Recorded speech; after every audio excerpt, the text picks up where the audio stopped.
Hello, welcome to the NHL Best Bets.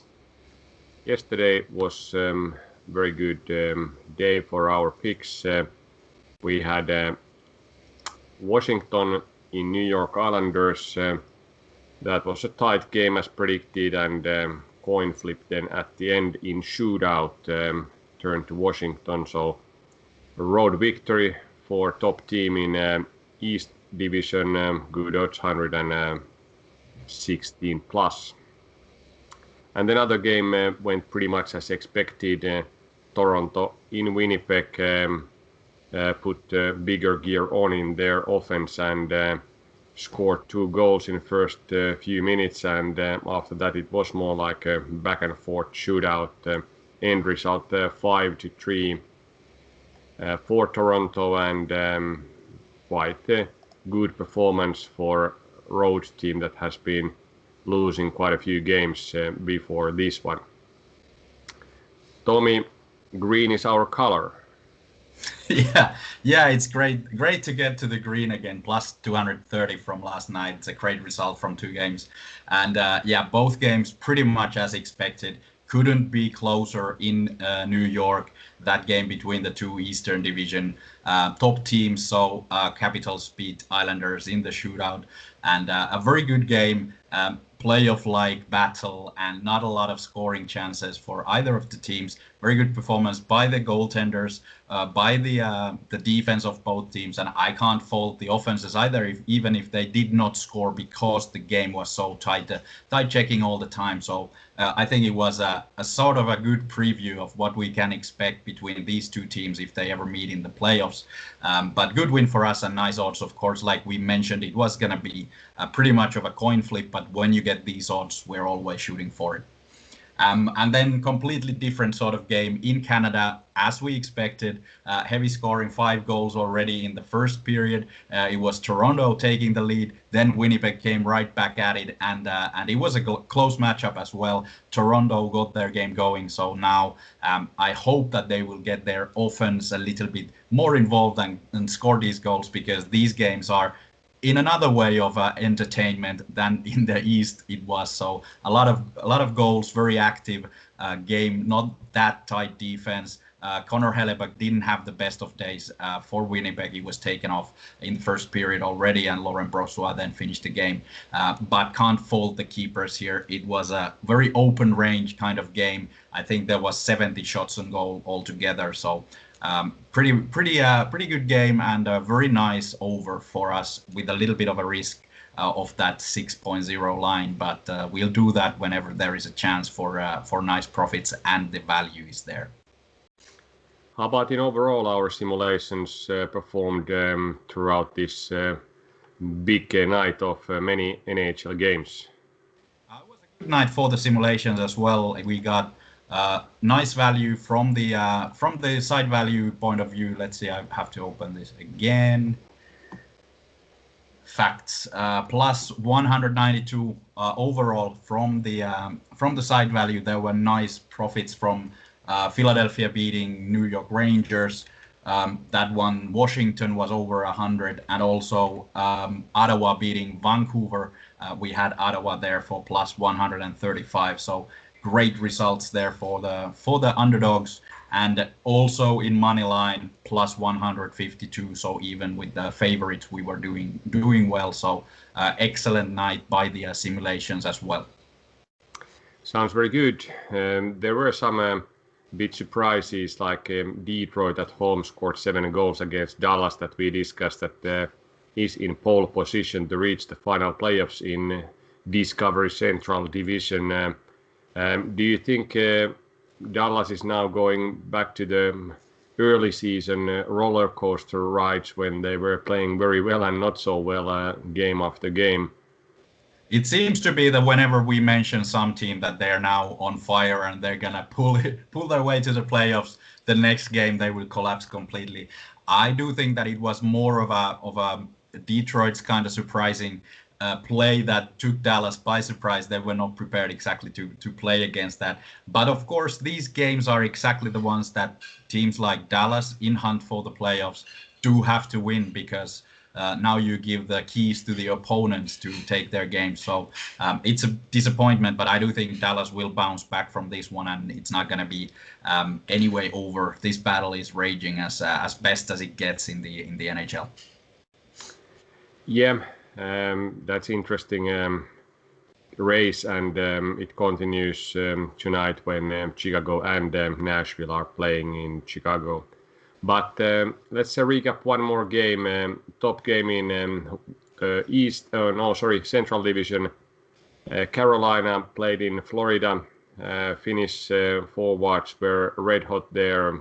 Alexander Barkov 2 goals, Sebastian Aho 2 goals, and Carolina took 4-2 victory. Yeah, we had Carolina in that game as well with nice odds. It was pretty much of a even play. We had Carolina for 55%. So it is a better team than Florida is in almost every aspect. So this is the result that is pretty justified in every case. Carolina, of course, is like maybe a year or two ahead of Florida's process to becoming a real contender. Florida has maybe taken a little bit of a leap already, what was not expected, but it's still a team that is heavily reliant on Alexander Barkov and whichever players he plays with. So they're lacking a little bit of this depth. And of course, Aaron Ekblad's injury in the defense was a big hit for them, even if they got a little bit of a replacement there. But I do think that this is an indication that Carolina is still better than Florida, and they are the ones fighting with Tampa on top of that division and probably in the playoffs as well. Yeah, Carolina has won now 6 out of 7 games what they played against Florida. And naturally, Florida outshot Carolina in this game, but Nedeljkovic has been pretty good goaltender, and it looks to pay off that Carolina didn't unload any of their goalies. So they have now three goalies that are pretty good. Mrazek and Nedeljkovic maybe the top 2 pair in the league if we think 2 goalies that are performing so high level. Yeah, it becomes like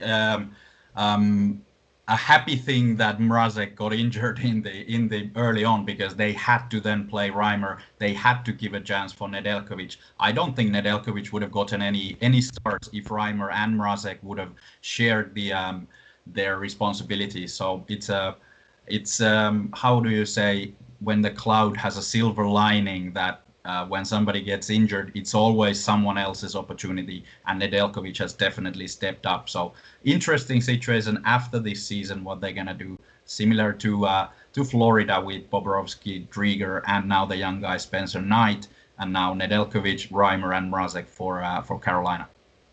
Yeah, both Nedeljkovic and Mrazek have over 93% saving percentage, so that's quite high number when we talk about goalies that have played over half of the games in single team.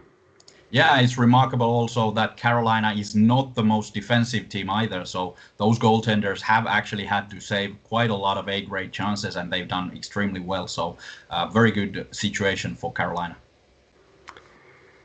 Carolina is not playing tonight, but there are a few other games that we would like to concentrate on. Here are the picks for tonight. Like I said, Nashville continues their series in Chicago. This is the last game between these teams in the regular season, and most probably it will be last game during this season, because they have only one spot to fight for playoffs, and it would be Dallas also in the mix, even though the performance, like I said, in Detroit was a bit lower than expected. Nashville collapsed last game in Chicago. In third period they were leading 4-1, and then Chicago started to play. They scored 3 goals and then capped the game in overtime. We think that they got some kind of boost out of this game, because they have still chances to reach playoffs by winning these tight games against Nashville, and good value with 118 plus odds with home team that is pretty much in same standing with visitor. And then we encourage for this over 6.0 bets. Toronto, Winnipeg showed the way, and Philadelphia, New York Rangers will follow tonight. Philadelphia may have their, I don't know, fifth or sixth string goalie playing, and already last night when Philadelphia won, the amount of shots were over 70 or so. So plus 100 over 6.0 provides good value based on simulations for tonight. Yeah, great picks with great value again, of course. I would say that Chicago and Nashville will be under as well. They're playing very tight game. So this is a game that is a playoff contest. I think last time when Chicago managed to come back from that long trip, like a long deficit of goals in the third period, gave them a boost that they can actually beat these teams that are fighting in the same spot. So there is a great value for Chicago at home, again, to repeat this sort of thing. If they can continue playing like they did in the third period, they can beat Nashville, even if Nashville would play a little bit better than they did late in that game. So it will be a close battle. I do think with these odds, Chicago is definitely a better pick with plus 116 or plus 118. Let's see how that line moves. But both teams not extremely good at the moment, but I do think that Chicago at home have now the confidence that they need to win Nashville and come to within 1 point with a game in hand. So everything is open for them. Even if last night we were thinking that maybe it's Dallas Stars taking the spoils here, but now they lost to Detroit, and this is a game that is evening it out if Chicago wins. So great value for the whole team. And in New York, Philadelphia, last night, Philly won 2-3. They had overall in the game 71 shots, very open game as was expected between these two teams. Not very good defensively, quite reliant on productive offensive players. There is Artemi Panarin, Mika Zibanejad, young guys for Rangers. Philly has been struggling in the defense and in the goal. You said that there is going to be a fifth or sixth string keeper. I think all of their keepers are pretty much that. So if Brian Elliott saved 29 shots last night, now it's probably Alex Lyons, who if he faces 35, 40 shots, it's going to be a blowout for Rangers. But let's see how the game goes. But it is a great over, and I don't see it being under 5.5. We have a line at 6, a little bit of a risk, but it's a great value when you have 50-50, so plus 100 in there. So I do think it's going to be 4-2, even 5-2, 6-2 kind of situation. And if Philadelphia needs to trail heavily, they will only open up their play. So there might be even a lot more goals than that.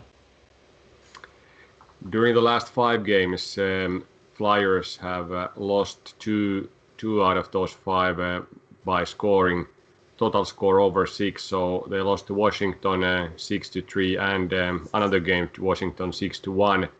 While Rangers have been also losing 6-1 to Islanders, but they managed to win New Jersey twice with the high-scoring game 6-3 and 5-3. So, like you said, Rangers can win these high-scoring games, but Flyers can't. But they are able to concede quite a few goals in these losses. So, some facts that are speaking behalf of the big over here.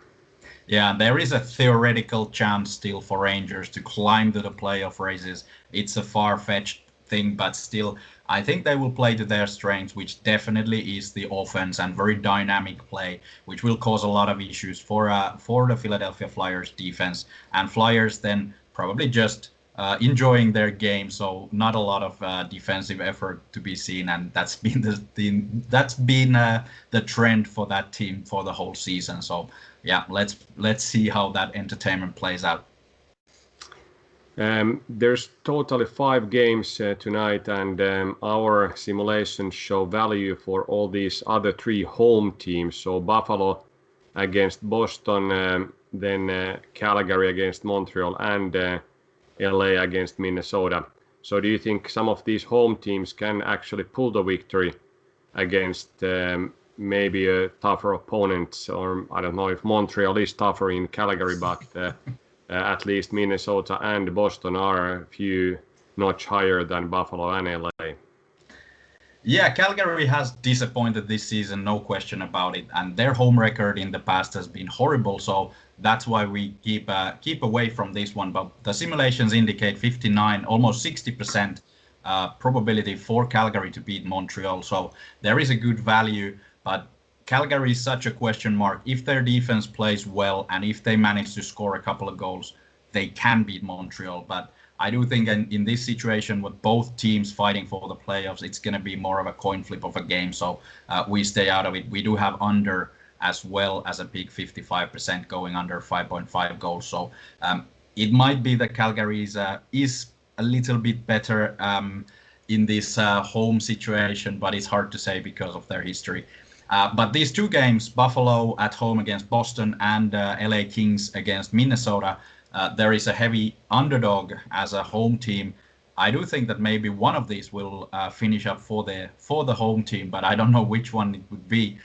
In Buffalo, they are giving a chance for Ukko-Pekka Luukkonen, a Finnish young guy from my hometown, and he gets his first NHL start tonight against one of the more veteran Finnish goalkeepers, Tuukka Rask. So it's an interesting matchup from that point of view. We do have Buffalo with 36% probability to win, so really heavy underdogs, but the odds are plus 250. So for entertainment purposes, I might just shoot a little bet for Buffalo there. I do not think that they will win, but they have a chance and a bigger chance than the odds indicate. And in LA, it's a question mark of a game. What do we see from the Kings? We picked them a couple of times. They've mostly been very disappointing in those cases. So interesting to see how they will try and push for the playoffs. Minnesota is a lot better team, but they don't have that much to play for because it's pretty certain they will keep the third spot. So there might be some rotation, some changes for Wild as well. Yeah, let's see how the Kings will do. Like we discussed yesterday, they still have some minor chance for the playoffs, and these are the games that you really need to win if you are a real target with the playoffs. But we'll see that tonight. Yeah, it will be a very interesting night, even if there is only 5 games. And want or not, we are back tomorrow. See you tomorrow.